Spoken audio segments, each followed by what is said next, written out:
সংকট হবে, সংকট হওয়ার আগেই আমরা সংকট তৈরি করে ফেলেছি।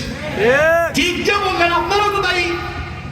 আপনাদের যার মোটরসাইকেল আছে, মোটরসাইকেল আপনি টাঙ্কি ফিল আপ করে, আপনারা চিনি না, আপনি বাড়িতে আসেন, আইসা ওই টাঙ্কির তেলগুলো আপনি আবার আলাদা একটা, এটা কি বলে এটাকে, ড্রাম, হ্যাঁ ড্রাম, পট বা যে কোনো কিছুতে রাখে, রাইকে এখন হয়ে গেলে তো চিনবে, আরেকজনে পাঠায়, ভাই তুই যা, ভাতিজা তুই যা।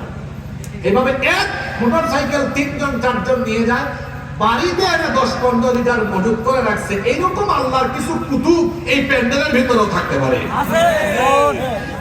চিন্তা করতে কি বলতো, আমার জবাবও দিয়েছে।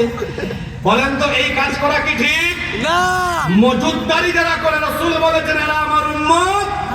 আমার ড্রাইভার আমার পাশে আছে, সে আমাকে রমজান মাস থেকে বলে, স্যার কিছু তেল চলেন বাসার মধ্যে 15-20-30 লিটার রেখে দেই। আমি বললাম কেন? যদি শেষ হয়ে যায়। আমি বললাম তোমার কথা মানলাম, নিলাম, পরে যদি আবার শেষ হয়ে যায় আমি এটা করতে পারবো না। যদি তেল বা অক্টেন ফুরিয়েও যায়, সবার যে গতি আমারও সেই গতি। হয়তো ওই যায় ইমাম মাহদী আলাইহিস সালাম আসার আগে বা শেষ জামানায় এই চিত্রটা আসবে, কিন্তু এই হাদিসগুলো শুনেন। আজকে তথ্য কিছু দিয়ে দেয়, তথ্য। শেষ জামানায় আবার ঘোড়ার যুগ ফিরে আসবে, তরবারি দিয়ে যুদ্ধ হবে। কিছুটা বুঝতেছেন না কেন হবে? এক হরমুজ প্রণালী বন্ধ হয়ে গেলেই তো শেষ। হরমুজ প্রণালী কোথায় জানেন তো আপনারা? এটা কি ইরান নিয়ন্ত্রণ করে, এটা বন্ধ হয়ে গেলেই তো অক্টেন শেষ। অক্টেন শেষ হওয়া মানে কি বুঝেন? অনেক বিপদ।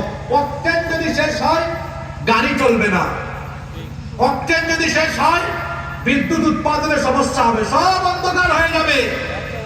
দেখা যাবে আপনারা আবার সেই 100 বছর আগের যুগে ফিরে গিয়েছে। পৃথিবীতে এই পরিস্থিতি আসবে আবার। রাসূলের কথা সত্য না মিথ্যা?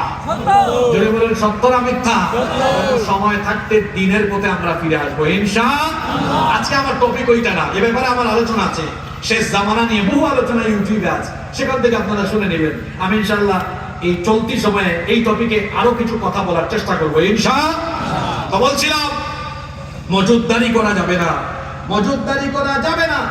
এই যে বলেছেন 3 শ্রেণীর সাথে আল্লাহ কথা বলবেন না, যারা মিথ্যা কসম করে পণ্য বিক্রি করে।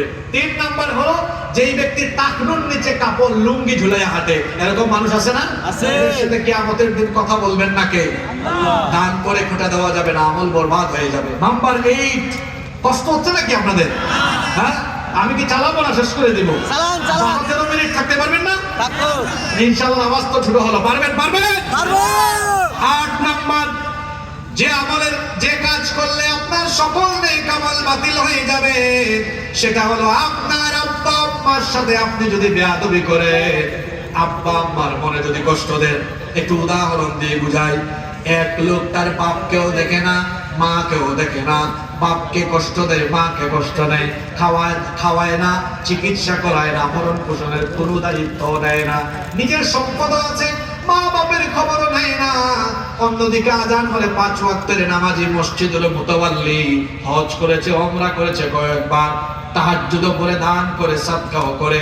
কিন্তু মনে রাখবেন আপনার নামাজ, রোজা, হজ, যাকাত, দান, সদকা সকল নেক আমল বাতিল হয়ে যাবে, বরবাদ হয়ে যাবে যদি আপনি আপনার পিতামাতার অবাধ্য হয়ে যান, পিতামাতার সাথে বেয়াদবি করেন। কারণ আল্লাহর নবী বলেছেন, তারাকাতুল্লা ইয়াকবালুল্লাহু আযজা ওয়া জাল্লা মিনহুম সারফান ওয়া আদলা।